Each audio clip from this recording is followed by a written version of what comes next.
Hello, New Horizons. What a great spring day this is. Well, in fact, it gives a real new horizons on things, don't you think? A little wordplay on things. Never heard anybody did it. But anyway, we are in our third week of the Beatitudes, which Jesus used to be able to introduce his fabled Sermon on the Mount. And it's really the greatest sermon ever preached by the greatest preacher who ever did preach. And he uses the Beatitudes to launch his messaging. In a sense, it's really how to live a blessed life in a cursed world. And last week, Pastor Phil introduced to us how being poor in spirit meant recognizing that less of me means more of God, and that would lead to a blessed life. And he also showed us how the Beatitudes are an invitation from God into a continual more, not less. So having a blessed life really, well, that's a natural outflow of allowing God, in a sense, to be all that he can be for us. So yeah, less is more. But that brings us to another beatitude, and on its surface, it doesn't seem to make sense because Jesus suggests that we can be blessed if we mourn.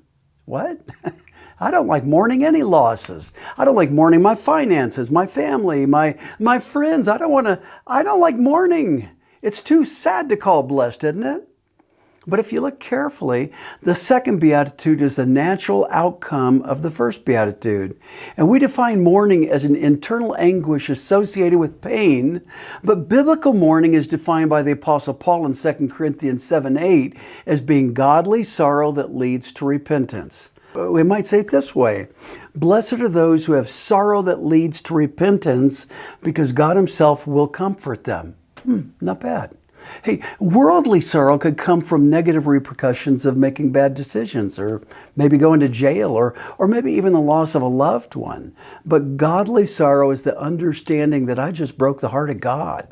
And what that means is I'm no longer blaming my sin on other people, and I'm starting to take responsibility for it. So yeah, godly sorrow is the natural outcome of the first beatitude, because I want more of Jesus in my life.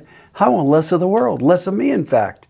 So this is going to be a barn burner this Sunday, because this is really a great passion of mine. So come on out. Can't wait to see you on Sunday morning. We'll see you very soon. God bless you.